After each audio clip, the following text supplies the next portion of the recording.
tardes, bienvenidos a una nueva sesión de Charlando en el Forestal y en esta oportunidad nada menos que Gonzalo Allanebel, quien va a hacer una exposición lata, no por eso latera, sobre un tema que él mismo eligió y del cual por supuesto yo no sé nada. ¿Qué podemos decir, Gonzalo, con respecto a la literatura gráfica post-apocalíptica? Historieta nomás. ¿Historieta nomás? Sí, pero lo primero es agradecer la invitación. No, por supuesto, que tú siempre eres bienvenido acá. Muchas gracias. Bueno, para dejar un poco claro el contexto, la idea es hablar un poco de manera general de un montón de obras que han tratado el tema del fin del mundo en la historieta, siendo un aporte más allá de la pura anécdota. Por lo tanto, no vamos a hacer una revisión exhaustiva, porque también sería enorme, y porque por supuesto yo tampoco lo digo toda. Alguien por Twitter en la tarde estaba comentando que esta cosa era como de muy antiguo, como que del mundo en mundo que hay historietas post-apocalípticas. ¿Están así o no está registrado que sea tan antiguo o sí lo es? Bueno, tenemos que partir primero viendo qué es lo que es el fin de los tiempos, qué se denomina el fin de los tiempos, el apocalipsis, y que se ha desarrollado mucho en la ficción. Básicamente es esa situación en la cual, por algún evento determinado, ocurre un fenómeno que o termina con la civilización, o termina con la raza humana, o termina con la vida en la Tierra, o termina con la Tierra misma. En teoría y literalmente esto viene de la Biblia, ¿verdad? Claro, de hecho, si me permites, en la época ya de la persecución de los cristianos, es cuando se hace muy popular la secta, y en esa época eran denominados así, del milenarismo, que era gente que adscribía a ciertos pasajes del Apocalipsis en los cuales se prometía que antes de la gran llegada del Salvador y del juicio iban a haber 1000 años en los cuales la gente iba a disfrutar de un montón de paz y de todo tipo de placeres. Y mucha gente, considerando cómo lo estaban pasando las persecuciones, lo adscribió bastante bien. Podemos hacer un paralelo bastante raro respecto con la gente que de repente no compra sushi o compra pizza porque lo merece, porque se acaba el laburo todo el mes. A ellos se consideraban igual, por tanto merecían pasar los 1000 años. De hecho, fíjate, hay un pasaje del Apocalipsis según San Juan, que es el que sostiene la creencia de los milenaristas. Vi un ángel que descendía del cielo trayendo la llave del abismo y una gran cadena en su mano. Tomó al dragón, la serpiente antigua, que es el diablo, Satanás, y la encadenó por 1000 años, le arrojó al abismo y cerró. Y encima de él puso un sello para que no extraviase más las naciones hasta terminados los 1000 años. En la época fantástica se empieza a tocar un poco esto, pero también el avance de la revolución industrial, para ser más concretos, en el siglo XIX empieza a enfocarse en qué podría pasar si hay un colapso de la civilización. Este colapso puede ocurrir de 3 maneras. La primera es el fenómeno natural, que puede ser una plaga que diezme a la población, como ocurrió en la época de la peste negra, o la fiebre de los ardientes, llegado el año 1000, por lo cual se consideró que el mundo ya terminara ahí.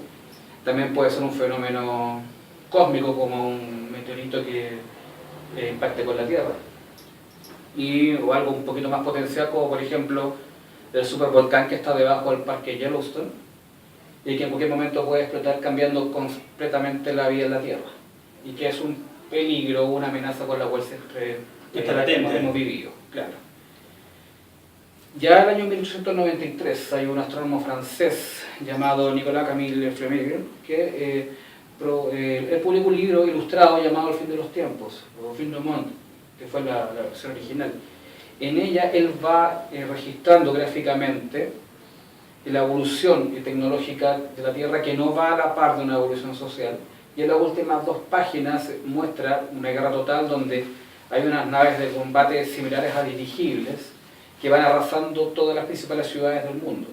Y la última lámina es, de hecho, un dirigible armado que va pasando por los restos de una gran capital, sugiriendo que la gente iba a vivir solamente en dirigibles, que sería uno de los antecedentes más antiguos respecto a la vida post-apocalíptica. Por esos mismos años, John Stuart Mill, el pensador que publicó ese excelente ensayo sobre la libertad, genera el concepto de la distopia, o cacotopia, como también lo llamaba, como una oposición a la utopía de Thomas More. Y habla sobre un mundo que justamente se va a formar, pero que no es deseado. Este tipo de conexiones, junto con el surgimiento de la literatura de aventura más escapista por aquellos años, empieza ya a relatar historias que tienen que ver justamente con el fin del mundo. Lo más curioso es que el año 1912, Edgar Rice Burroughs, quien sería famoso por la novela Tarzán, por la saga de novela Tarzán, publica el relato Bajo las lunas de Marte, en el cual un ex oficial sudista, por una suerte de fenómeno astral, se traslada a Barzum, como es conocido Marte por sus habitantes, y en el cual se convierte en una suerte de señor de la guerra. Después esto se publicó como una novela, y es la novela fundante de la Solar Planet, que es una suerte de aventura de capa y espada, pero en otros planetas, como lo que después sería en He-Man, por ejemplo. ¿Qué tiene que ver esto con el post-apocalipsis? Que a la hora de novelizar su historia, Burroughs establece que Marte en ese momento se encontraba resurgiendo de las ruinas tras una gran conflagración que había casi acabado con la vida, y donde todas las tribus vivían separadas intentando recuperar un poco de la tecnología perdida. Por tanto, aparte de ser una de las novelas fundantes del Solar Planet, es también una novela que está mostrando un post-apocalipsis, pero en un mundo extraterrestre. Y eso lo hace tremendamente interesante. El año 1957, de hecho, cuando él lleva a las viñetas la aventura de John Carter como The Martian, se sugiere también un poco eso en los pasajes. Y en los 60 también, cuando Jesse Marsh la lleva a los cómics en una editorial chica llamada Dell. No obstante, aquí entra a jugar una persona que será muy importante dentro del desarrollo estético, que es Frank Frazetta, el ilustrador estadounidense, quien cambió la imagen de Conan el Cimerio, mejor conocido como Conan el Bárbaro, de Tarzán y de John Carter, dándole un aspecto más salvaje, y en el cual empiezan a mostrarse ciertas contradicciones, como por ejemplo personajes que ocupan espadas y también armas de rayos o máquinas volantes. Ya en aquella época. Así es. Bueno, cuando DC Comics adapta a John Carter de Marte, de hecho empieza a ocupar un look bastante más agresivo, y que luego también Marvel, cuando comienza su saga de John Carter War of Mars, empieza también a potenciarlo más todavía, combinando guerreros del tipo bárbaro con naves espaciales. Wow. Una proyección que también se ve hasta el día de hoy en las interpretaciones más modernas, donde puede verse en la princesa Daya Toris, que ella combina espadas y también va cargando con armas de rayos. Es curioso porque justamente dentro del apogeo de la colección de He-Man, la época de los juguetes, hubo muchos detractores que decían que era un poquito ridículo ver máquinas mecánicas, armas de rayos y también espadas. Cuando uno revisa las versiones originales de He-Man, también van basadas en el concepto del Solar Planet, se cuenta que Eternia, el planeta donde vive He-Man, viene a ser también un mundo que va resurgiendo de las cenizas tras una enorme catástrofe, donde Eternia, el reino del príncipe Adam y todo ello, en realidad es la comunidad que logró soportar mejor esta catástrofe. Pero también estaríamos hablando de un mundo que está resurgiendo después de un post-apocalipsis. Y aquí estamos como en los 60, ¿sí? Claro. Bueno, dentro de todo también, o sea, si nos ponemos a pensar en 1936, H.G. Wells, el ser autor de El hombre invisible, La máquina del tiempo, él había creado un script que después novelizó y se llevó al cine llamado Things to Come, en el cual habla de una guerra mundial que ocurre en 1940, estaba bastante cerca, salvo que la guerra de él dura 29 años. En esa guerra, todas las grandes potencias del mundo bombardean con bombas que son muy cercanas a la atómica, las principales capitales del mundo, hasta que la nación que está a punto de ser derrotada lanza sobre la Tierra algo llamado el virus errante, que acaba con 3/4 de la población.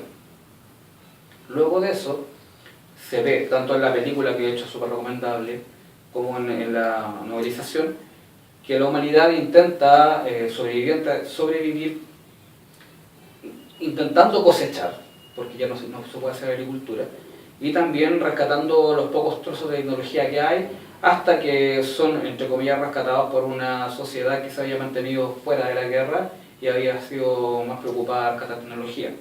Esos son bastante, a grosso modo, lo que vendría siendo los antecedentes del post-apocalipsis, que después dan pie a la historieta de aventuras. O sea, igual parte de una base de lo que hoy se conoce como la novela de anticipación. Así es. No es una idea tan descabellada dentro del rango de lo que es la historia misma. Efectivamente, y de hecho la primera historieta post-apocalíptica tiene un nexo enormemente fuerte con una novela, que es la novela Armagedón 2419 AD. En esta novela se ve a un personaje llamado Anthony Rogers, es una novela de 1928, quien había sido un veterano de la Primera Guerra Mundial y ahora trabajaba para las mineras. En algún momento este personaje, revisando unas posibles excavaciones, es víctima de un gas que lo deja en estado de animación suspendida 492 años. Y cuando despierta, se encuentra con que el continente norteamericano está gobernado por mongoles. Unos mongoles que han elegido 15 megaciudades dentro de lo que antes era Estados Unidos, y están intentando eliminar a los que eran de alguna manera la raza estadounidense, como le llaman. Curiosamente, un año después, esta misma novela es adaptada, porque el personaje de Rogers se une naturalmente a los estadounidenses para combatir al invasor. Es adaptada y se convierte en el primer cómic de ciencia ficción de aventuras, que es Buck Rogers en el siglo XXV. La serie de los 80. Que también es una adaptación a la vez del cómic de 1928 de Dick Hawkins. Acá también nosotros vemos no solamente la primera historieta post-apocalíptica de aventuras, sino también un acercamiento a lo que en esa época se conocía como el peligro amarillo, que es la gran amenaza que sentía Estados Unidos y que fue tremendamente explotada también por sus políticos respecto a lo que podía pasar desde Asia. Por eso personajes como Fu Manchu o la misma, digamos, raza mongola sobre Estados Unidos. Esas son más o menos las bases de lo que se ve en la historieta, y después de la Segunda Guerra Mundial cambia el foco del temor a temas de invasión extraterrestre o a temas de ataques amarillos al medio de la Guerra Fría. Y ahí Va como acorde a la historia. Claro. A la historia me refiero. Porque nosotros vamos reflejándonos en eso, justamente. Y es así como los años 50, cuando los superhéroes ya no son interesantes en Estados Unidos en el cómic, y los niños y las niñas compran muchas historietas de romance, de animales, criminales, de ciencia ficción. Uno de los títulos más importantes o más vendidos era Atomic War, el cual prácticamente en todas las portadas mostraba una ciudad de Estados Unidos siendo arrasada por un hongo nuclear. Aún así, quizás el clavo para esta visión más genérica del fin del mundo, pero a la vez también la llave para una nueva visión más renovada, aparece en 1957 y no viene precisamente de Estados Unidos ni de Europa, sino de Argentina. Y estaríamos hablando acá de una edición para escolares de El Eternauta. Mirá vos. La historieta de Walter Hill y Sonado López, que cuenta cómo los extraterrestres, mediante una tormenta de nieve radioactiva, arrasan Buenos Aires. Empiezan a arrasar las principales ciudades del mundo, y un personaje, un dueño de casa común como Juan Salvo, se convierte en testigo, víctima y también partícipe de la lucha contra estos extraterrestres. Si bien una obra que es monumental y que hoy en día es reconocida a nivel mundial por ser un clásico, donde vemos muchos matices, no hay buenos muy buenos ni malos muy malos, solamente gente corriente inmersa en algo que no pueden manejar, y que hoy día se ve mucho en el cine, sobre todo de gran presupuesto, de desastre. Si bien la historia finalmente se va hacia los caminos de la ciencia ficción más dura, la reacción, la forma de organizarse que tienen los humanos cuando se acaba el mundo como tal, y en Argentina, viene a ser un precedente enorme, y probablemente no solamente una de las primeras y más importantes obras post-apocalípticas, sino probablemente una de las mejores historietas que se ha hecho en el siglo XX, sin importar el país. Ya hacia lo que es los años 60, se viene ya el cambio por un cambio de eje político muy fuerte. Hablamos de ya del encono soviético estadounidense que estaba puesto de manera ya innegable. Vemos que también se empieza a perder una visión de advertencia, una visión de que todavía podemos cambiar las cosas, y estamos aceptando como sociedad de manera un poco más sombría que finalmente todo esto se va a terminar, donde podemos rescatar un poco. Es como cuando estamos en un partido de fútbol, ya estamos en el segundo tiempo del 2-3-0 y nos damos cuenta que está demasiado difícil de remontar. Y esa visión oscura, esa visión más siniestra, empieza a reflejarse también en la historieta. Un ejemplo que yo encuentro perfecto lo podemos tener acá en Chile, en el año 1970, que vendría siendo Rena en el siglo 40. En esa época Temo Lobos hace una historia muy influida también por los efectos un tanto paranoicos del planeta de los simios, donde Mampato le pide prestado un libro a una profesora donde ella le habla sobre los avances del siglo 30, y él con su cierto espacio temporal decide viajar al siglo 40 que él supone más avanzado, y se encuentra con que en realidad el siglo 40 ya no había nada de lo que nosotros vemos como civilización. Estamos empezando de nuevo. De hecho no. Tampoco. De una manera no. De hecho, Rena en algún momento lo lleva a los restos de New York. Ajá.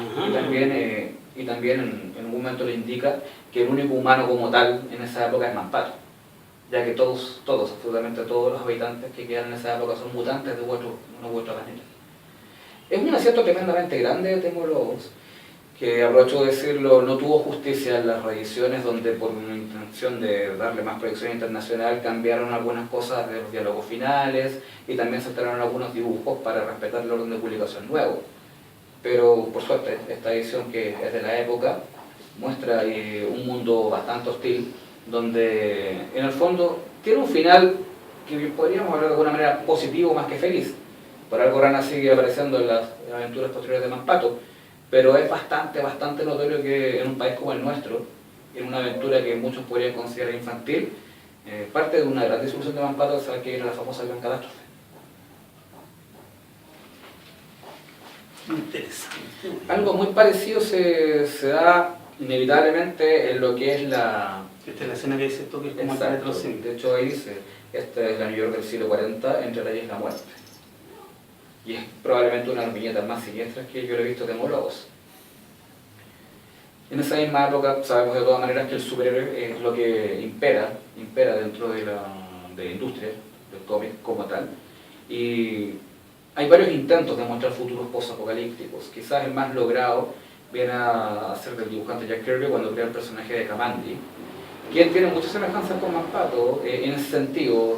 En el siglo 40 es un chiquillo que surge en un mundo después de una enorme catástrofe, que de hecho se llama La Tierra después del desastre, y donde el mundo está gobernado por animales pensantes, que ya son antropomorfos, y donde los humanos han sido reducidos a seres que apenas razonan, más o menos como los personajes de la película de los Simios.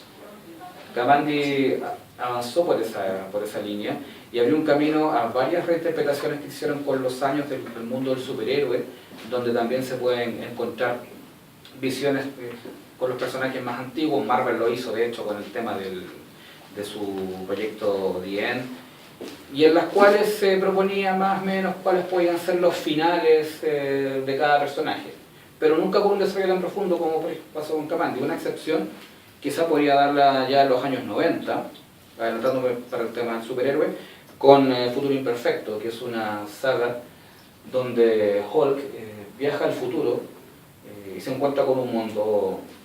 Aparece el color.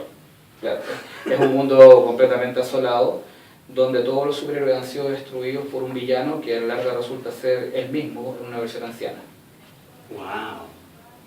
Hay contenido literario también. Sí, pero aún así yo creo que, al igual como Mampato aportó con el siglo 40 una visión tremendamente renovadora, Chile dio aportes bastante reflexivos. De hecho, Julio Berrío, que es un tremendo autor chileno que nunca tuvo un reconocimiento como corresponde, el año 77 en las páginas de Mampato publica El Valle Feliz, que es una historia breve, unas 4 o 6 páginas, donde se ven a clanes humanos intentando tomar ventaja sobre los otros a punta de guerras en el resto de lo que fueron ciudades importantes.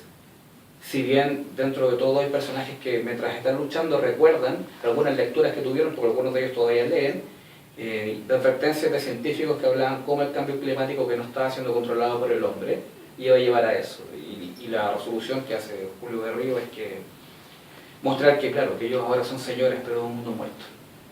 El pesimismo de los 70 ya deja totalmente atrás lo que es la advertencia que ya se da a los 50, o el escapismo de John Carter de alguna manera para mostrar estos mundos. Acá ya se habla directamente de mundos que no van a tener ni futuro para nosotros, ni futuro para ningún tipo digamos, de ser gobernante de la Tierra. Más o menos por este lado ya vamos apuntándonos a una forma más cínica de ver el futuro post-apocalíptico, porque también las políticas, el armamentismo y también el surgimiento de una generación más cínica lleva a apuntar el tema de manera más directa y también con un poco de aceptación. De Inglaterra, por ejemplo, tenemos el año 77, el nacimiento del juez Dredd. El juez Dredd. Personaje que en su época nació para satirizar el abuso autoritario de la Inglaterra que se venía con Margaret Thatcher y que terminó llegando mucho más allá. Hablando acá de un personaje que es creado por la ingeniería genética, como un prototipo de un grupo de agentes que son juez, jurado y verdugo dentro de las ciudades. Después de varias guerras atómicas, las ciudades se han convertido en unas estructuras colosales conocidas como las megaciudades, que son verdaderos conventillos verticales, como los que ahora estamos viendo en algunas comunas de Santiago. Acá va más o menos por ese lado, donde la violencia sigue estando presente, porque el ser humano sigue siendo caótico, sigue siendo codicioso, no son para nada utopías, y donde el juez viene a controlar eso, a la vez que también tiene que estar aceptando ser los soldados que impiden que los ataques de los rebeldes de la Tierra Baldía, que vendría siendo todo el páramo que está fuera de las ciudades. Había una película de Sylvester Stallone. Sí, claro, y también hay una más nueva, protagonizada por Carl Urban, que es bastante recomendable y muy cercana. Sí, es que la gran gracia que tiene la adaptación más nueva es que te cuenta un día en su rutina como policía. No intenta salvar al mundo, sino que intenta hacer un caso que termina escalando. Pero esa misma potencia cínica y donde la violencia es aceptada es lo que intentaban hacer acá John Wagner y otros guionistas. Como curiosidad, dentro de las megaciudades del universo de Juan Dredd se encuentra una que se llama South End City, que es una de las pocas megaciudades que existen y está ubicada exactamente en Santiago de Chile. Mira. Así que dentro de todo Santiago existe en el universo de Juan Dredd. Ya cerrando los años 70, nuevamente volvemos a Argentina, donde intentan nuevamente apuntar a tono de ciencia ficción y quizá una de las cosas más destacadas del trabajo de Barrero Gonzanoto con Bárbara, donde se empieza a rescatar un poco la crítica social. En un mundo que, por diferentes razones que no son conocidas hasta el final, Bárbara pertenece a uno de los tantos clanes que pulula por lo que fueron las ciudades, y donde también se rescatan costumbres tribales. Ella, de hecho, estaba prometida con alguien de su propia tribu, y se niega a aceptar la tradición en que cada mujer tiene que acostarse con el sacerdote antes de unirse a su nuevo esposo. En respuesta, de hecho, lo que ella hace es matar al sacerdote, por lo cual es repudiada por su futuro esposo, y decide abandonar su tribu para explorar fuera de la reserva donde ella vivía, para descubrir cuál es el verdadero origen de la catástrofe del mundo y convertirse en una suerte de lideresa de la rebelión contra los supuestos amos que hay. Es una sociedad tremendamente post-apocalíptica, pero que tienen miedo todos, curiosamente, a una entidad en común. Es como si nuestra sociedad no creyera en Dios, solamente creyera en el diablo. Y todos sirven a él. Ella descubre cuál es la verdad y se convierte en un caudillo para liderar la resistencia humana. Oye, bueno, digo, ¿no? Los argentinos tienen una escuela enorme. Los argentinos son una verdadera potencia, y desde el Eternauta incluso, estamos viendo que han sabido cambiar el prisma. Tienen una versión tremendamente personal de la historieta, y cuando uno lee un policial, algo de romance o incluso historietos de ciencia ficción, siempre está ese tono que ellos han sabido imprimir muy bien, una historieta muy madura. Ya para los años 80 hablábamos un rato de que ya existe la aceptación de que el fin del mundo es una realidad. En esa época más encima asistimos puntos bastante más cínicos, como por ejemplo lo que pasa en películas como Escape a Nueva York, la primera saga de Mad Max, ¿ya? O tú quizás te das a acordar de la película El Día Después, Sí, claro. que hablaba de las consecuencias de un ataque nuclear de Inglaterra, donde la gente simplemente es mero espectador. En ese sentido, en España surge una obra monumental que afortunadamente hace un par de años fue recopilada en 2 tomos, que se llama Hombre, de Segura y Ortiz, la portada. Que acá, ya aceptando un mundo que en realidad colapsa por la propia ineptitud del ser humano, una mezcla de guerra, enfermedades, al medio está, de hecho, debacle económicos. Hombre se va moviendo de ciudad en ciudad, intentando sobrevivir, tratando de salvar el día y sin ningún otro tipo de aspiración. Lo curioso es que lo que viene a ser en realidad es una mezcla con el western, ya que Hombre viene a ser una nueva versión del personaje clásico del spaghetti western, esta suerte de hombre sin nombre que va resolviendo entuertos por los pueblos estadounidenses, y acá Hombre vive y sobrevive dentro de todo en la línea de justamente el post-apocalipsis más violento. Una suerte de contraposición a Hombre ocurre en Argentina también, en análisis de una historieta llamada El Último Recreo, de Carlos Trillo y de Tuna, en la cual se habla de una bomba que se encarga de eliminar a cualquier adulto en el mundo, o en realidad está programada genéticamente, de hecho es una bomba genética, para destruir a cualquier ser humano que haya tenido despertar sexual. Por tanto, el mundo queda en el poder de los niños, en una suerte de señor de las moscas de historieta, en el cual en el fondo, entre codicia, errores, ambiciones, se dan cuenta que los niños van a terminar siendo igual como nosotros. Replicando un poco la frase de Marco Aurelio de tener en cuenta que los hombres, hagan lo que hagan, siempre serán los mismos. Y es ahí donde la historieta argentina sigue proponiendo mucho al respecto. Ya por un lado más de evasión, pero más entretenido, el cómic independiente estadounidense por esos mismos años está trayendo otro tipo de trabajos, o trabajos que no responden a políticas de impresión semanal o mensual, y donde el autor tiene un poquito más de libertad. En este torneo, Mark Schulz, uno de los tantos dibujantes y autores independientes, publica Xenozoid Tales, que fue muy conocido en Chile por un juego de video llamado Cadáveres y Dinosaurios. Acá se muestra que justamente la contaminación de la atmósfera lleva a que la humanidad construya ciudades subterráneas, en las cuales permanece hasta que se normalice todo en la superficie, pero que al surgir nuevamente al mundo que era antes, se dan cuenta que las criaturas anteriores al ser humano han retomado su dominio sobre la Tierra. Entonces se coexiste entre tecnología antigua y también dinosaurios. En este mundo, por supuesto, la tecnología es muy escasa, y además también cualquier persona que tenga un conocimiento técnico, como el protagonista, Jack Tenrek, que es un mecánico, tiene cierto poder político, porque justamente es el que puede hacer funcionar las máquinas. Ajá, una vuelta de tuerca al asunto. De hecho, al principio hablábamos un poco del Solar Planet y del post-apocalipsis. Por ejemplo, en el caso de He-Man, hay un personaje llamado Man-at-Arms, que es el encargado de hacer las armas en el universo de He-Man. Ocurre que Man-at-Arms no es un nombre clave, sino que es el cargo de él que va heredando, porque es el hombre armas, es el hombre que justamente se encarga de mantener la tecnología, que la desarrolla, y supuestamente cuando él muera va a llegar otro Man-at-Arms. No es un nombre clave, sino que es un cargo. Un título. Claro. En esos mismos años también, yéndose para el lado de la arenga, ocurre que en Estados Unidos hay una suerte de réplica, sobre todo por películas como The Road Warrior o Mad Max 2, y una de las partes acá viene a ser Slash Marod, que es un personaje, una suerte de mercenario al cual se le comisiona en un mundo invadido por extraterrestres, quienes están terraformando nuevamente el planeta para que sea respirable a ellos y no a los humanos, encontrar un científico renegado quien puede tener la fórmula para que humanos y alienígenas puedan compartir el aire. Es más bien la historia del típico redentor que no quiere serlo, y tuvo bastante buena respuesta. Sin embargo, se eclipsó ante la publicación de otra obra que venía de mucho más antes, pero que tuvo muy buenas críticas. Ese mismo año se publica Big and Blood, una historieta basada en un relato de Harlan Ellison, quien de hecho ya había publicado un cuento llamado Un niño y su perro, que se llevó al cine, y que fue dibujada por Richard Corben, un muy popular dibujante de los años 70, sobre todo en revistas como Heavy Metal.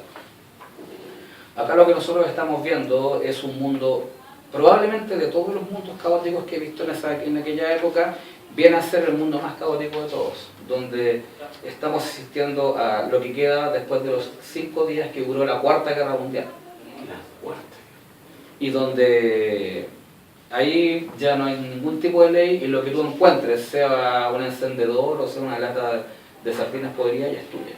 Porque simplemente no hay ley, salvo los mercenarios que van recorriendo la tierra para comprar y traficar seres vivos con otros mercenarios. Este es el entorno donde se mueven los niños, como el caso de Vic, y su perro Blood, que es un perro que puede leer las mentes, que es una de las primeras mutaciones. Es probablemente, en cuanto a entorno, la historieta posapocalíptica más desoladora, más desesperadora. No, fue el faltado. La película, perdón, la historieta que tiene menos esperanza para seguir. Y la más triste de todas, porque esta es completamente determinista, no tiene ningún tipo de futuro. Y ya sabemos, sin presentir el final, que Big y Blood están empezando un camino que no va a tener un gran final, ¿no?, para ellos. Porque si hay un mundo donde se despierta para vivir y se acuesta para ver si vemos otro amanecer, es el de Big and Blood. Tiene un par de versiones, una color grande que no se sabe quién la coloreó, pero la versión original es en blanco y negro. Ya abrazando una época más cínica, del año 1988, Alan Martin y Jimmy Hewlett sacan un cómic que hasta el día de hoy ha tenido mucha repercusión, sobre todo por el arte, que es Tanger, que nos muestra una suerte de Australia posapocalíptica con esta chiquilla que vive y trabaja en un tanque, el que ocupa para misiones de mercenario. Ella originalmente trabaja para una organización bastante misteriosa, la cual termina persiguiéndola al darse cuenta cuál es la vida que ella mantiene, su gusto por las drogas, sus preferencias sexuales, ya que su pareja es un canguro mutante. Y si bien empieza siendo bastante ácida respecto a las políticas coloniales y bélicas que tenía el Imperio Británico para la costa de Australia, termina yéndose por el lado más creativo, sobre todo por el caso de Jimmy Hewlett, quien abandona la serie cuando se une al proyecto musical Gorillaz. Y desde entonces la serie ha continuado, pero con otro tipo de autores, y ha tenido también una adaptación al cine que hasta el día de hoy es considerada medianamente lograda. Tanger es muy ácida, hoy en día está recuperando en esta personaje a color su impronta más clásica, pero es básicamente la lucha de los jóvenes más rebeldes que quieren vivir su vida contra la autoridad. Y otro estilo de dibujo también. Así es. Se nota. En esos mismos años también, por ejemplo, veíamos a Chuck Dixon con Steve Dillon, muy popular después por su trabajo en Hellblazer y Preacher, trabajando en adaptaciones de juegos de tablero posapocalípticos que existían, como Car Warriors, con protagonistas como el mexicano Chevy Vázquez, que competían en carreras de autos mortales para poder tener ciertos beneficios que hoy día tenemos totalmente normal, como el agua, por ejemplo. Y ahí la crítica social va básicamente a cómo a la hora de la escasez van a haber familias, van a haber facciones políticas que van a intentar luchar por lo mismo. Lucha por los derechos. Es un compañero. Sí, y hablando de eso, me gustaría hacer una pausa para hablar del caso chileno, al final de los 80. Si bien vemos que los argentinos han tenido toda una línea más tirada para el lado de la propuesta sociopolítica, en el caso chileno, con un apagón cultural brutal en esos años, con una falta de posibilidades de publicar, con una falta de escuela porque se había cortado, el cómic under chileno empieza a tener propuestas muy potentes, muchas de ellas marcadas por un sesgo político, ya acabados se estaban viviendo los últimos años de la dictadura, y donde los nuevos autores tienen una visión muy posapocalíptica de Chile también. Hay gente como por ejemplo Lautaro Parra, uno de los grandes historiadores chilenos que no ha sido muy reconocido, donde su cómic Blondie que fue recopilado en esta edición hace unos cuantos años, tiene una visión de un futuro muy violento, muy a los Juan Dredd, pero ambientado hasta cierto punto en Chile, y con varias visiones respecto a la represión y a la gente que está intentando salir adelante cada día dentro de sus posibilidades, es una metáfora enorme de lo que pasa en nuestro país. Por entonces también la revista Trauco, con gente como Juan Vázquez y especialmente con un dibujante del cual no se ha sabido mucho con los años, que es De la Cruz, sacando cosas como El Muro de Santiago, también nos muestra versiones posapocalípticas de nuestro país, donde la gente de Pasarle para arriba goza de muchos beneficios que nosotros no tenemos acá. No sé, la novedad vendría siendo que justamente con los años tampoco ha cambiado. Y De la Cruz es uno de los autores más importantes junto con Juan Vázquez en ese sentido. Ellos ya habían sacado... ¿El mismo Juan Vázquez que...? El mismo Juan Vázquez. Sí, de hecho, si me das permiso, acá mismo tienen un... ¿Y cuándo empezó a hacer dibujante? Eso, pregúntaselo a Artur, no puedo ver el problema. Es que Ahí tenemos un trabajo de Juan Vázquez también, que... ¿cómo es? No sé. Ah, Al revés, claro. ¿cómo está la letra? Juan Vázquez ya trabajaba justamente porque la visión es natural que en un país, por ejemplo, cuando se surgió toda la época del rap, porque sucede que las poblaciones se sentían como negros, se identificaban, también la visión del artista era una versión totalitarista, porque sucede que sabemos que la cantidad de restricciones culturales, sociales y políticas que teníamos nosotros nos llevaban a verlo así. Poco después también surgen otro tipo de visiones, como por ejemplo lo de Félix Eder, con el muy popular Juan Portomales, en la cual vemos también un concepto que tiene que más relación con el desarrollo de la aventura del héroe, el desarrollo de un viaje iniciático, un personaje que es más espectador que justamente batallador.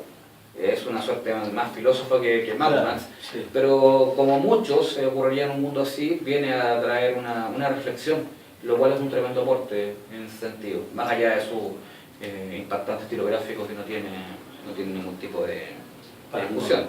Muy terrible, buenísimo. Y bueno, originalmente publicado por revista Bandido, es probablemente uno de los trabajos que merecía rescatarse de la época. Quizás, de hecho, en esa misma época no se hacían muchos trabajos posapocalípticos de interés en los Estados Unidos, comparado con esto. Si yo pudiera rescatar alguno, tendría que ser gracias a la línea Vértigo de DC Comics, uno llamado Industrial Gothic de McKeever, y ambientado en un mundo donde dos personajes viven en la parte más seccionada de la ciudad, una suerte de ciudad cárcel, por ser feos, ya que una sociedad que se rinde a la estética, y él, que nació feo en esa ciudad, junto con su novia, que a quien le faltan los brazos y las piernas, son considerados estéticamente chocantes, por tanto no se les permite estar en el lado de la sociedad. Ambos deciden escapar del lugar y inician una suerte de road movie, buscando un lugar llamado la Torre del Aluminio, donde supuestamente encontrarían igualdad y un montón de prosperidad. El gran problema con eso sería que su viaje, que también como un buen road movie es un viaje iniciático, acaban descubriendo también que la vida que ellos esperaban tener tampoco la van a encontrar, pero no porque no esté, sino porque ellos desean otra cosa. Es curioso porque es lo más cercano a una slice of life o a una historia de romance dentro de un mundo post-apocalíptico de manera coherente. Ya yendo al siglo XXI, que sería el remate de lo que podemos conversar, la aceptación de que esto puede pasar o no puede pasar también queda supeditada al interés comercial, y por eso podemos ver trabajos que lindan bastante en la parodia, como por ejemplo pasó con Hanna-Barbera, que ofrece los Autos Locos en una versión post-apocalíptica, bastante buena por cierto, e incluso Scooby-Doo en una versión apocalíptica. Todos podemos ser apocalípticos. Sin embargo, si se pueden rescatar un par de historias generadas en este mismo contexto ya en el siglo XXI, yo rescataría Eric el último hombre, de Brian Vaughan, en la cual un fenómeno que no termina de explicarse bien acaba con todos los machos de la Tierra, animales y hombres. y en el cual el último sobreviviente masculino junto con su mascota, que es un mono, termina siendo una suerte de moneda de cambio de una sociedad que intenta levantarse y solamente está gobernada por mujeres. Hay una crítica social bastante fuerte y la forma de levantar una sociedad que siempre ha estado, digamos, en torno a parámetros masculinos, pero ahora mandados por femeninos, muestra el difícil encaje que podría haber al respecto. Y el año 2014 creo que surge la que a mí me parece que es la mejor historia posapocalíptica, historieta hecha en el siglo XXI, que se llama Robert Red Charlie, creada por Garth Ennis, un guionista británico también muy importante. Nos cuenta la historia de tres perros, los cuales se conocían porque los amos siempre los llevaban a jugar al mismo parque. Entonces se jugaban cada cierto tiempo, hasta que un día se dan cuenta en uno de sus paseos que sus amos, a los que ellos denominan los alimentadores, empiezan a comportarse de manera extraña, empiezan a volverse locos, violentos, empiezan a asesinar y se dan cuenta que ya no van a poder depender de ellos. Dentro de la percepción de ellos como perros, no entienden que justamente hay una suerte de pandemia que está eliminando al ser humano, lo está enloqueciendo, hasta convertirlo en un asesino y una bestia. Ellos deciden que la única forma, por alguna razón deciden que la única forma de salvarse es llegar al gran charco que es el océano, iniciando esos otros tres perros, un camino donde solamente se encuentran con diferentes animales que también tienen su versión de qué fue lo que pasó con los hombres.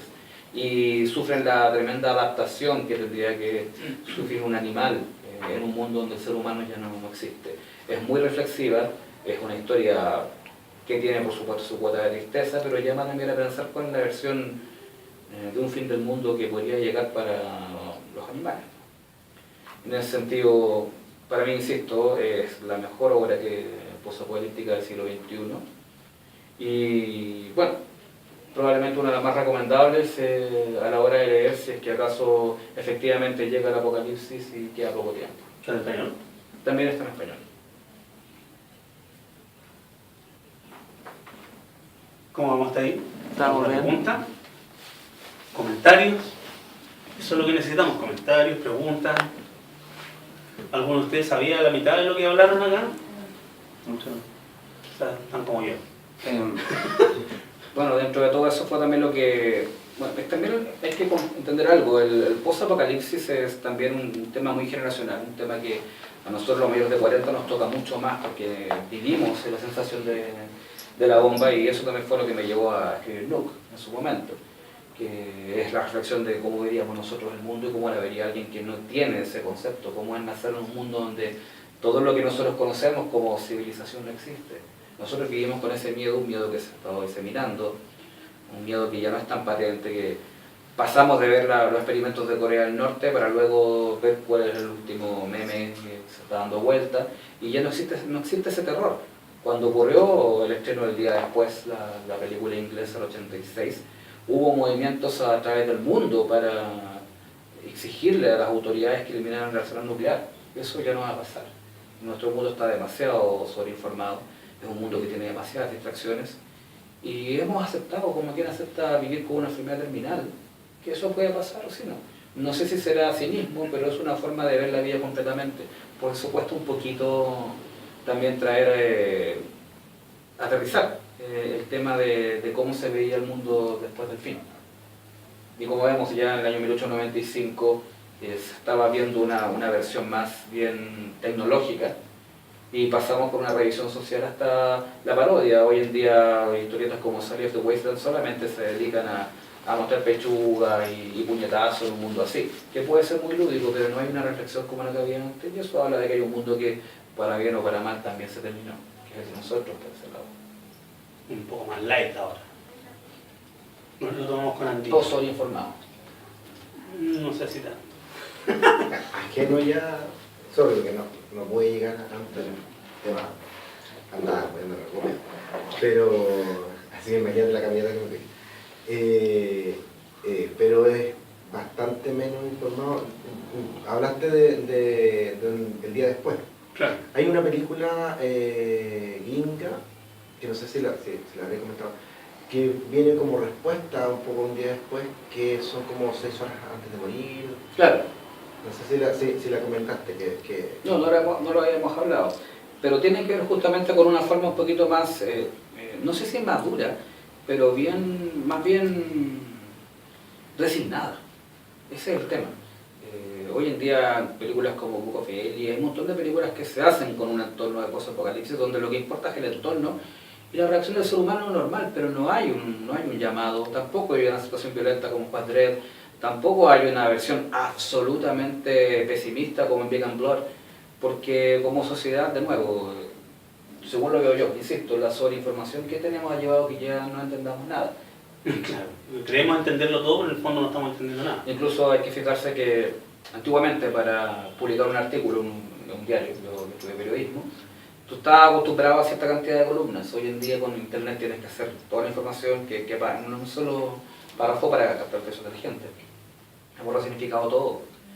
Esa visión totalitaria donde estamos viendo lo que está pasando con los glaciares, estamos viendo lo que está pasando con el calentamiento global, que alguna vez fue motivo para escribir historietas, hoy en día ya es completamente indiferente a todos. Hoy en día ya no hay un interés en el día después de mañana. ¿Qué es lo que va a pasar ahí? Tú sabes, la gente está preocupada, con suerte está preocupada de qué va a hacer ahora.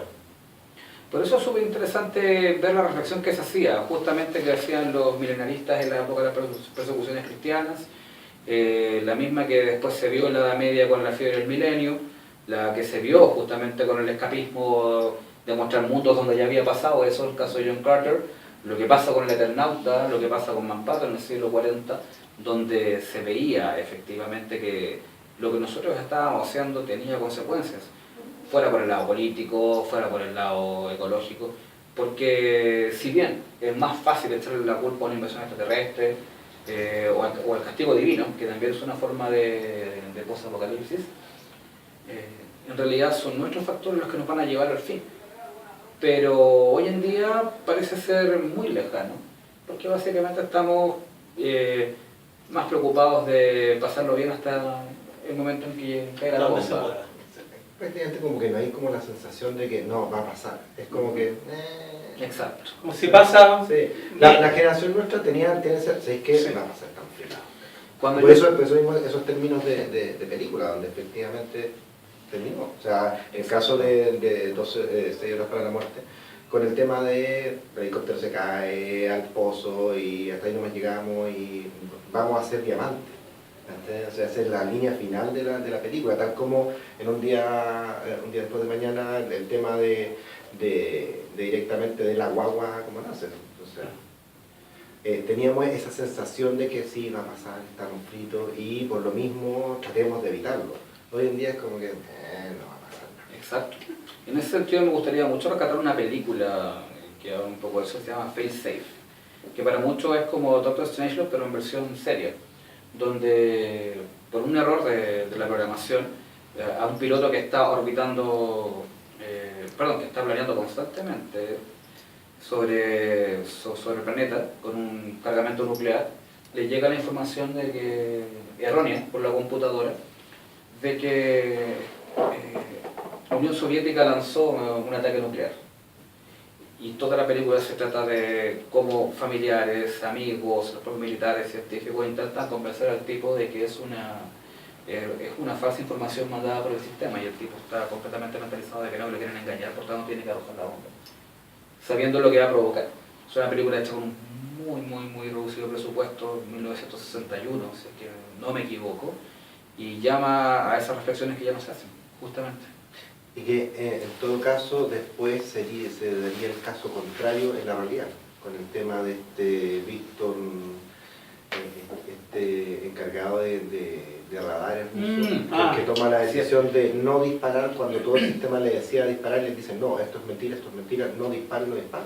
Y salvó al mundo. ¿Verdad? Lo más interesante es que cuando ahora tú cuentas eso, es como, mira, bien, mira, nos salvamos. En esa época, y justamente por eso, hay una profusión de historietas que hablan del post-apocalipsis. Era un tema, sobre todo quizás por la Guerra Fría, que la teníamos patente. Incluso había un comercial de Castrol que parodiaba a Mad Max en eso, mostrando que 5 años después del desastre nuclear los sobrevivientes buscaban vehículos para llevarlos a zonas no contaminadas. O sea, ya estábamos asumiendo que hay zonas contaminadas y zonas que no. El propio Alan Moore, en su introducción a la revisión de V de Vendetta, él dice que tiene muchos errores dentro de su cómic. Uno de ellos es pensar que justamente iban a quedar todavía en lugares civilizados después de una guerra nuclear, cosa que él mismo dice no va a pasar. Entonces, quizás lo que nos marca, ¿no? Eso, el video de Men at Work, It's a Mistake, que habla justamente también de la guerra nuclear. Y uno creció viendo eso. Hoy en día, De hecho hay ejemplos como súper de cultura pop con ese respecto. Por ejemplo, Red Dawn, que era básicamente tomar a todos los íconos de la juventud de ese momento, a Patrick Swayze, y meterlos en un escenario posapocalíptico, entre comillas, de una guerra prácticamente nuclear americano con ruso, muy quizá en el tema claro, y muy en el tema quizás pop, pero también con una carga emocional mucho más fuerte, que lo pudimos ver después en el remake, que el remake es cualquier cosa. Y a nivel más televisivo fue lo que nos ocurrió también con algo que también es posapocalíptico, pero que no muestra un desastre, por lo menos para nosotros, que fue la serie de televisión América con K, que justamente muestra una hipotética invasión soviética. Hoy en día eso es premisa de juego de video hoy en día, y se muestra como entretenido, pero en esa época mostraban cómo quedaba Estados Unidos después de la invasión soviética, y provocó un escándalo enorme, un escándalo que hoy en día no sería nada. No fueron solamente los gringos. El otro día estaba leyendo una novela australiana bastante famosa dentro de lo que es literatura juvenil, y que trata justamente de un grupo de muchachos de un pueblo en Australia que se van de campamento, y al volver de campamento se encuentran con que el pueblo ha sido invadido por los chinos. Y en un tema más o menos similar a Red Dawn, pero con bastante menos lógica en ese sentido. O sea, el tema militar dentro de como bien ridículo dentro de la novela. Efectivamente, hablábamos al principio que, por ejemplo, Buck Rogers, que viene a adaptar una novela de 1928, cuando él despierta 500 años después en un mundo, en Estados Unidos, gobernado por mongoles, y que en esa época también estaba muy en boga los personajes como Fu Manchu, hablando mucho de lo que era el peligro amarillo.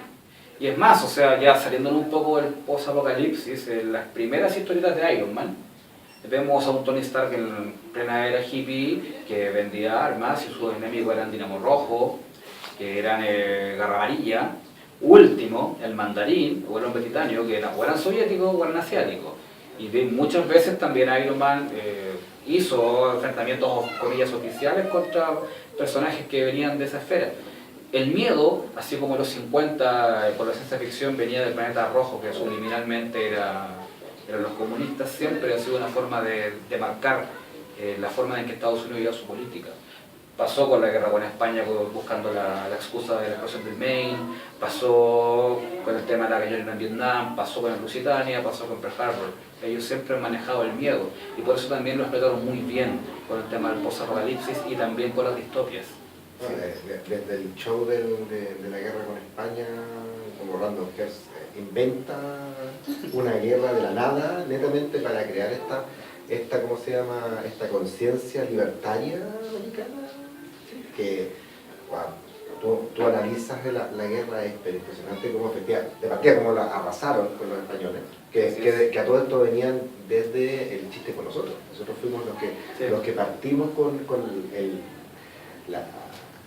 la destrucción total de la España imperio, no en la independencia, sino que en la guerra contra España, en el 60 y tanto, 40. 1865. En el 65, donde efectivamente está el descrédito de las, entre comillas, victorias navales que tuvimos robándoles sus propios barcos y obligándolos a que su almirante se suicidara de la vergüenza y terminaran bombardeando un Valparaíso completamente inofensivo y quedando en un descrédito pero horrible. Por eso, de hecho, Estados Unidos, una de las mayores creaciones que tiene políticas es el desarrollo del portaaviones, porque justamente lleva la guerra fuera de sus fronteras. Exacto. Y con eso fue que finalmente lograron cimentarse y siguieron manteniendo a sus propios intereses a partir del miedo. Y por eso también a la vez las historietas del post-apocalipsis más reflexivas vienen de Argentina, de Chile, de Europa. pero el cuestionamiento estadounidense no viene de ahí. ¿Qué le pasa? Me llama la atención la falta de miedo. Eso es lo que estaba todo el rato pensando, que es como a lo mejor cada época tenía un miedo diferente y se reflejaba en la historieta apocalíptica. Y el miedo de ahora es un miedo más personal, no un miedo global. Por eso que cosas como Black Mirror, por ejemplo, se centran en temas más bien personales y sociales, pero de una esfera corta, no como de una gran esfera. Y como que no tenemos miedo a extinguirnos, tenemos miedo a nuestras relaciones interpersonales. Quizá la versión de la distopia de Aldous Huxley finalmente triunfó. Sí. Cuando se la compara con la de Orwell, donde nosotros efectivamente éramos conscientes de que estábamos siendo gobernados, pero en la versión de Huxley estamos completamente entregados. Y basta con que se sienten con un grupo de cabros jóvenes a tomarse una cerveza y vean cuánto se demoran en tomar el teléfono. Con eso les basta. Cabros jóvenes.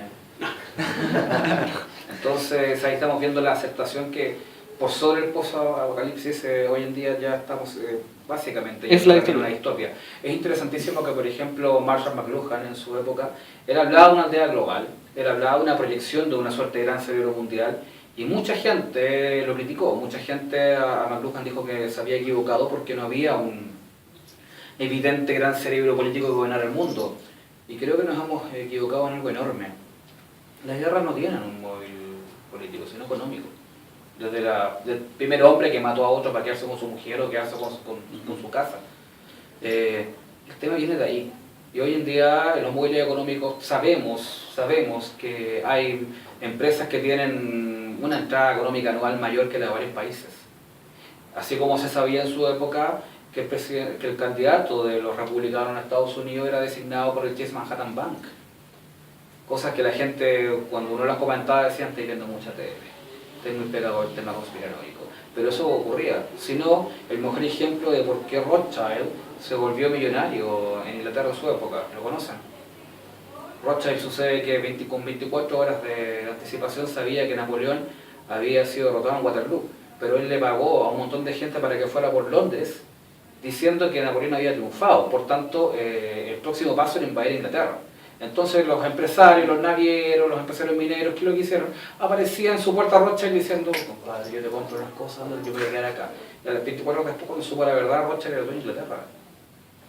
Y es así cómo se maneja la política, el móvil económico. Y eso mismo ha llevado hoy día que perdamos ese miedo al fin del mundo, porque estamos tan inmersos en saber cuál es el próximo teléfono, en saber cuál es la próxima movida futbolística que se va a hacer, la próxima transacción. Porque nos importa tanto ver el programa de cocineros que dan en la tele o comprar el bestseller de moda solamente porque está de moda, no por leerlo, que estamos terminados de mentalizar. Nos interesa más comprar, y de hecho tampoco valoramos lo que compramos, sino que valoramos el acto de comprar. Entonces, justamente mientras las empresas estén gobernando el mundo, es muy difícil que llegue un post-apocalipsis, pero nosotros lo aceptamos mientras tengamos plata al fin de mes. Hay una distopía que bien rocambolesca de la serie DC Legends of Tomorrow, una nueva, que es donde en el futuro las empresas se convierten en países. Las empresas son los países y ellos tienen el control económico y político de los lugares donde estaban ubicadas sus grandes empresas. Si tú te pones a pensar, uno decía cuando me liaba, sobre todo en la época de nosotros, Volkswagen armaba su auto en México o en Brasil. Y lo decimos con naturalidad. Lo decimos también que los Levi's se cocinan en Santiago. ¿Ya? Uno compraba solamente la licencia y lo armaba en otros países. O sea, un tipo que tú no conocí, ¿ya? Es dueño justamente de una empresa en un país que quizás nunca va a visitar. Que es algo tan impresionante como, por ejemplo, cuando tú estabas ahí en Abisinia o estabas ahí ya en la desolada Cartago y estabas ahí comprando con monedas donde aparecía el César, un tipo que te contaban vivía en Roma. Y ese tipo sucede que nunca tampoco probablemente visitó, ¿cachai?, los dominios que tenían en España, ¿ya? No salió de Italia. Pero no importa, no le importaba porque él sabía que gobernaba todo el mundo conocido. Y eso pasa. Y para nosotros igual no es tan tirado de los pelos ponerse a pensar cuando pasábamos y vemos los gigantescos carteles de la última televisión que llegó una empresa japonesa. O la gente que hace filas para comprarse un teléfono, y insisto con el tema, porque Y acampa. en la época de nosotros, y yo siempre me opuse a eso, se culpaba a la televisión de todo, se le decía que era la caja idiota. Hoy en día los ves todos pegados con el teléfono, entonces la caja idiota, ¿dónde estaba? Y yo quedé muy impresionado, de hecho, en un 1 de enero, hace muchos años, que estaba en Viña del Mar. Nuestro mall de Viña está a 3 cuadras de la playa y está al lado de un parque bastante grande, no a los santiaguinos, pero grande para niveles de quinta región. Y la gente lo que estaba haciendo el 1 de enero era dar vueltas por fuera del mall a ver si por milagro se abría, como si fueran los cruzados de la primera cruzada, esperando que San Juan de Acre se revienten las murallas para entrar. O sea, la gente tiene la playa allá, tiene la plaza allá, tiene juegos infantiles un poquito más allá, pero estaban esperando entrar al mall. Y ese es el condicionamiento que justamente estamos llegando. Y hay que pensar en la próxima vez que pidan un McDonald's. ¿Tú conoces empresas como la ex Blackwater, que hoy en día se llama Coña, o Garen? La primera sí. La otra es básicamente una empresa aeronáutica, ¿sí? Que se dedica a, por ejemplo, a ti como fuerza aérea, decirte, ¿sabes qué? Tú necesitas entrenar, no te preocupes, nosotros te ponemos los aviones contrarios. ¿Sí? Estamos hablando de una empresa que tiene una flota de 160 aviones de combate, ¿sí?, de supersónico, ¿sí?, a ese nivel. ¿Sí? Nosotros tenemos 48. Y tenemos la mejor fuerza aérea de Sudamérica. Somos más débiles que una empresa. O sea, esta empresa tiene más que prácticamente toda Sudamérica junta. Blackwater, de hecho, tiene un barco de combate, supuestamente para combatir piratas. No, de hecho, no lo pudieron ocupar por temas legales y quedó botado en un puerto de Estados Unidos y hoy en día está en remate. Pero ese nivel, Blackwater tiene 17 subsidiarias diferentes, desde asesinatos políticos hasta mercenarios, ¿cachai? Puedes arrendar ejércitos completos, puedes comprar maquinaria, puedes comprar equipamiento, drones, ¿cachai? Lo que queráis. Ellos te venden lo que sea, ¿cachai? Y si tú necesitas hacer algo, vos mandas a ellos. ¿Y el dueño oficial quién es? Son empresarios americanos. Un conglomerado de socios. Ninguna cara. Tipos que están ligados a lo que se llama en conspiranoica el complejo militar industrial Eisenhower, que son básicamente los que mueven la plata en Estados Unidos, Lockheed Martin, todas las empresas de armamento fuertes, y que efectivamente son los que te llevan a estos contratos. O sea, cuando tú ves el presupuesto militar americano, es de 560.000 millones de dólares al año. O sea, es más que el Producto Interno Bruto de Chile y muchos países juntos. Es la mitad de Sudamérica. Es una fertilidad de plata. O sea, y eso se la gastan solamente sobre el militar. Hay un concepto científico que dice que uno no podría sobrevivir en el pasado ni en el futuro, porque tiene conceptos demasiado genéricos de ello. ¿Ya? Cuando uno precisamente habla de mercenarios, se imagina estos rubios vestidos de verde con boinas rojas como los danzas salvajes, ¿ya? En un camión viejo en Sudáfrica. Hoy en día se le llama grupo de seguridad. Claro. Justamente.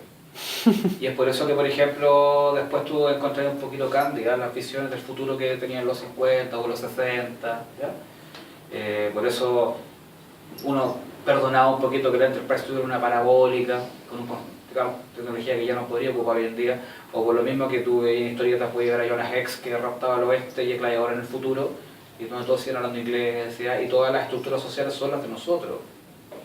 Sin embargo, por ejemplo, cuando tú te ponías a pensar un poquito más serio, en Time Tracks, que fue una serie de ciencia ficción, en el futuro el tipo era minoría racial porque lo mandaban los chinos y se hablaba chino.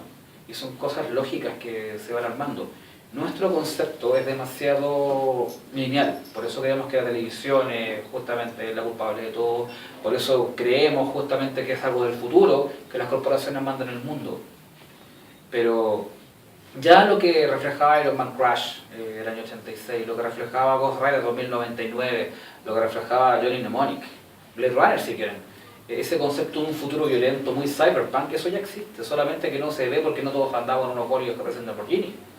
Pero la estructura de la megacorporación, de la gente que se está buscando nuevas formas de drogas de diseño para pasarla bien, de la inmediatez, de que hoy en día podéis escuchar música justamente en algo así, en vez de andar con Mini Sony, ¿ya? Está hablando de un mundo que cambió muy fuerte, pero nosotros nos quedamos con unos conceptos muy genéricos, cosa que lo conviene a los más despiertos, justamente. Es un tema que nos inculcaron eso, pero si piensas, por ejemplo, las megacorporaciones existen desde los Keiretsu, las megacorporaciones japonesas después de la Segunda Guerra, y probablemente de antes, de las megacorporaciones antes de la Segunda Guerra durante el militarismo japonés. Cuando tú ves, por ejemplo, Mitsubishi Heavy Industries, es un conglomerado de cientos de empresas que hacen prácticamente todo y estructuradas en torno a un banco internacional. Y son las megacorporaciones del cyberpunk. Y ya existen, y hoy en día son cada vez más grandes. Samsung es una megacorporación de cyberpunk. LG es una megacorporación de cyberpunk. Hyundai es una megacorporación. Hyundai te hace un navío de guerra en meses y te hace 20 al mismo tiempo. ¿Sí? Y al lado tiene una planta construyéndote miles de autos, y al lado te está construyendo otros barcos de mercantes, y te está construyendo televisores, y te ocupan regiones y regiones completas, y a porcentajes de 15-20% de un país completo. A nivel de calle, la gente está con un chip automáticamente pasando por calles que está pagando, la autopista. Estás pagando por pasar por una calle. Y pagas más caro mientras más te demores. Porque la hora del taco es la más cara. Entonces, por todos esos lados nos damos cuenta que efectivamente el mundo también cambió, pero cambió porque lo conviene la propiedad privada. Y es por eso que lo que muestran en Legends of Tomorrow, por ejemplo, si bien se ve distópico... Un personaje, cuando le cuentan, comenta inmediatamente que igual la como vivimos hoy en día. Si no, tampoco está lejano. Dice, pero no hay ninguna diferencia en cómo vivimos en el presente. Y yo creo que ese es el gran tema. Ese es el gran tema, darnos cuenta que efectivamente... Probablemente el post-apocalipsis va a dar espacio a una mayor que a la distopia de Huxley, ¿ya? Donde todos nosotros vamos a estar tremendamente contentos cada fin de mes, como le damos un rato pidiendo sushi, ¿ya? Y luego con un nuevo celular y una tarjeta de crédito. Y de esa manera desenvolvernos hasta que un día nos damos cuenta que la vida se nos fue.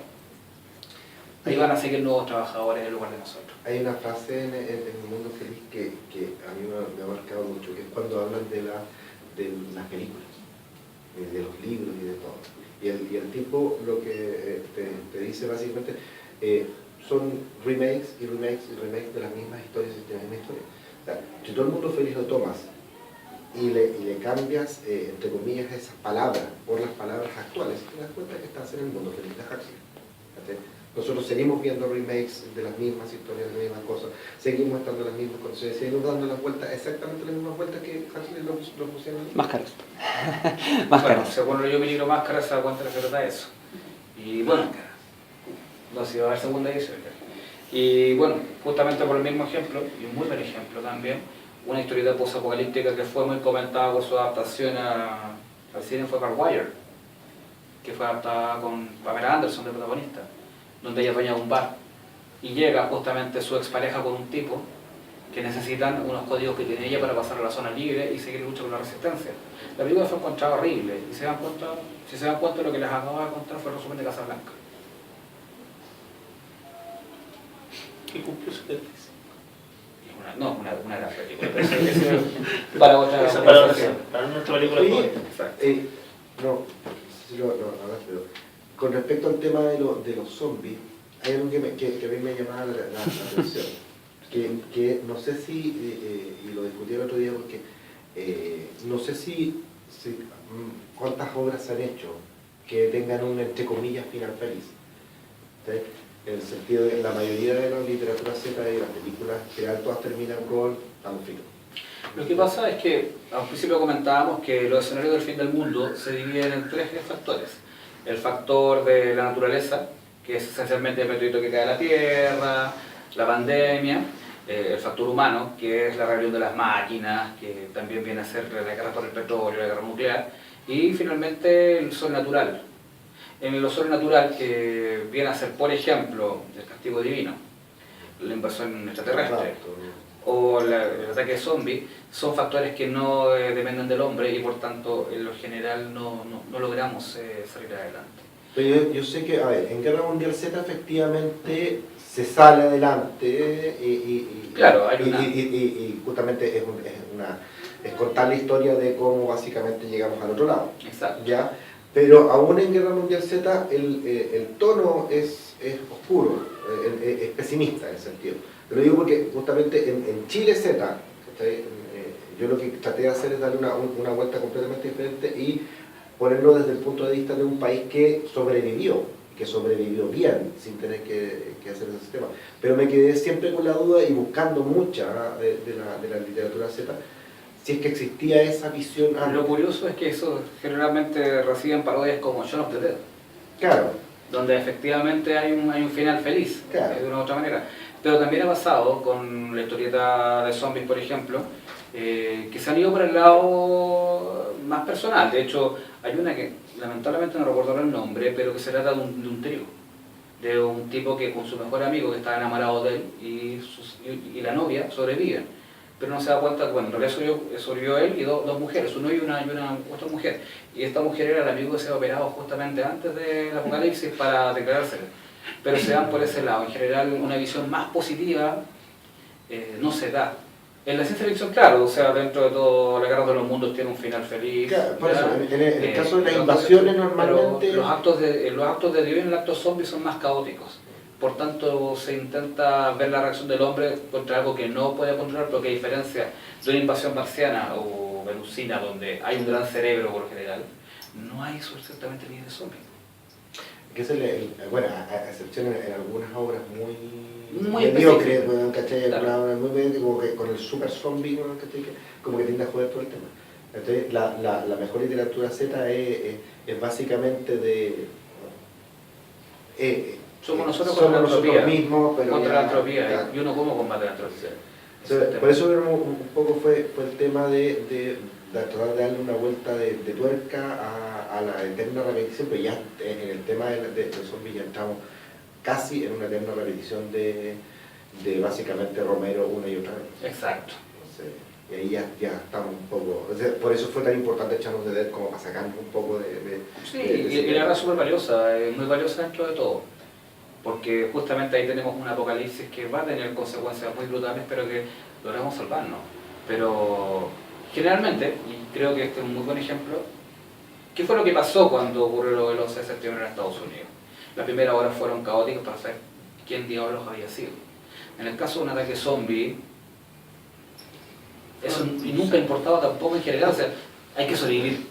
De hecho, en general, una de las características que yo te diría que tiene una buena literatura zombie es que en general no te deja claro nunca de dónde carajo apareció.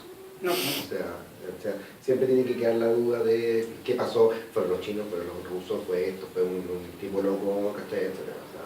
O sea, es como una de las características que yo le daría a la buena literatura zombie, de dejarte con el tema de no tengo que ir como carajo. Exacto, incluso el paciente cero tampoco aporta mucho. Incluso en series como Nación Z tampoco importó finalmente saber dónde había salido todo. Hay un tema súper importante, por ejemplo, en el caso de cómic, que creo que es el más popular en cuanto a zombies de Walking Dead, donde ya el miedo no pasa solamente por la amenaza del zombie, sino que pasa por el hombre. El mismo ser humano en realidad es el que se corrompe. Ya en el caso de un post-apocalipsis zombie, ya se pierde los valores, no importa la sobrevivencia. ¿Qué hacer? ¿Tu opinión un poco con respecto a eso? Si tú puedes ver eso, es que en realidad eso tiene que ver más con la reacción del ser humano. Veamos lo que pasó con Puerto de Hambre, por ejemplo, en el sur de Chile. Veamos también cómo, por ejemplo, en el año 900, cuando ocurre toda esta fiebre del milenio por segunda vez, se registraron muchos casos de canibalismo en los pueblos centrales de Europa, cuando hubo hambruna por la mal de los ardientes. Y también lo podemos ver en literatura, no necesariamente post-apocalíptica, como por ejemplo el Secreto de las Moscas, donde justamente los cabros chicos solamente les bastó estar en un entorno hostil para regresar a eso, que es lo que hablamos hace un rato también con el último recreo. Más allá de que sean zombies, que sean extraterrestres, incluso en el Eternauta lo vemos. O sea, si en este momento, por ejemplo, empieza una plaga afuera, probablemente Mario va a bajar la cortina y la gente que esté pidiendo entrar no va a entrar, porque importamos que estamos acá. Ahí inmediatamente vamos al uno de los 12 instintos que tenemos, que es el de la supervivencia. sabe lo peor de nosotros.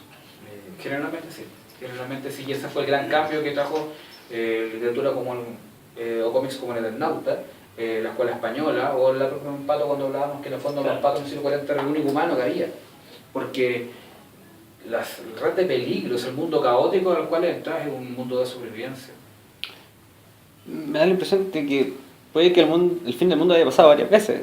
O sea, me da la impresión de que el género, la utopía, se convierte en distopía, que es como lo mismo, es como un paso bien sutil, y luego la distopía se transforma en el post-apocalipsis. El post-apocalipsis en el fondo es como poner la cámara justo cuando se acaba la distopía. ¿Qué crees que pasó según tú? Me refiero a que la Edad Media es Sí. es un post-apocalipsis. Mira, ¿qué crees que pasó justamente iba a decir eso, con los romanos, cuando vieron que justamente se caía el imperio? A eso me refería, utopía, distopía, post-apocalipsis. Ajá.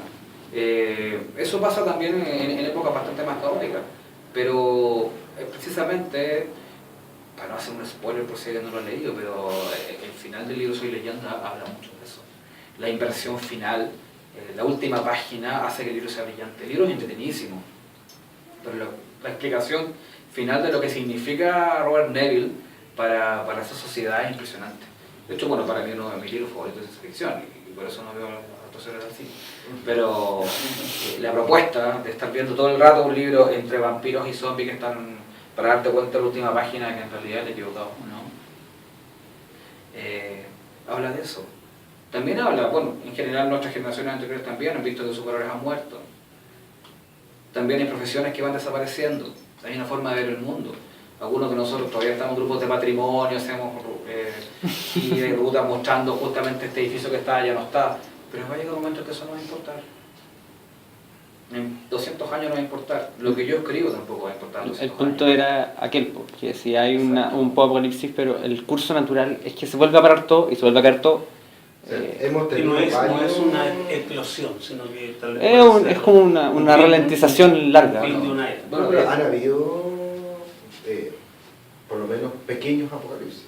O sea, Claro. Sí. Por ejemplo, si Eso es lo que está- si tú entras, por darte un ejemplo, o que manejo yo, la era Sengoku, en 1600 en Japón, que básicamente cuando todos se agarran contra todos, y es prácticamente... Es de Walking Dead. Es lo más apocalíptico que podéis imaginar, porque estamos hablando de todos los buenos, ¿cachai? Cortando cabezas por todos lados, ¿cachai? Hasta finalmente lograr que el más enfermo de todos logre unificar al país, ¿cachai?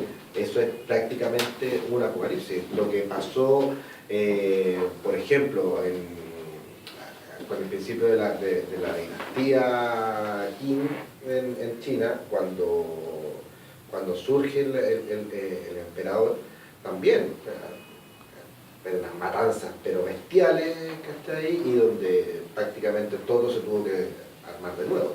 Se ha puesto a pasar, por ejemplo, y aunque yo abucho a mucha gente por lo que voy a decir, pero lo que ha pasado con los pueblos originarios que fueron exterminados por los mapuches en el sur de Argentina. Porque hay pueblos originarios argentinos que fueron exterminados por los mapuches. Los mayas tuvieron su apocalipsis también. Claro. Y de hecho se le da un chiquillo que nació el mismo día que se acabó Chile. Y la visión de él es la visión que tiene respecto a un mundo que ya fue. Él no echa de menos nada porque uno no echa de menos lo que no conoció. Pero aprovechando que estás hablando de Nuke, tenemos que cortar esto. Sí. Y Está bien. Nuke, leer Nuke, es lo mejor. ¿Se viene el segundo nuke? Bueno, sí, bueno, las últimas copias, bueno, de hecho esta historia está en su propio apocalipsis porque las últimas 5 copias están acá en Querido Forestal. 3 quedan, porque ya vendido. Bueno, entonces las últimas 3 copias están acá y sí, ya estamos preparando probablemente para abrir la segunda parte de... ¿Y alguien irá a intentar parar todo de nuevo el nuke? ¿Cómo? ¿Alguien irá a intentar parar de nuevo Santiago el nuke? Eso era que leerlo. Comprendo. Bueno, le damos gracias a ustedes por haber venido, Muchas espero que se hayan entretenido, se notó que sí, pero especialmente a Gonzalo por el tiempo, por la dedicación, por lo mateo que este cabrón, sí. Yo por eso no lo quería traer porque yo sabía que me iba a hacer una cátedra, pero se lo agradecemos. Bienvenido, muchas gracias. Un aplauso para él. Nos vemos la próxima semana.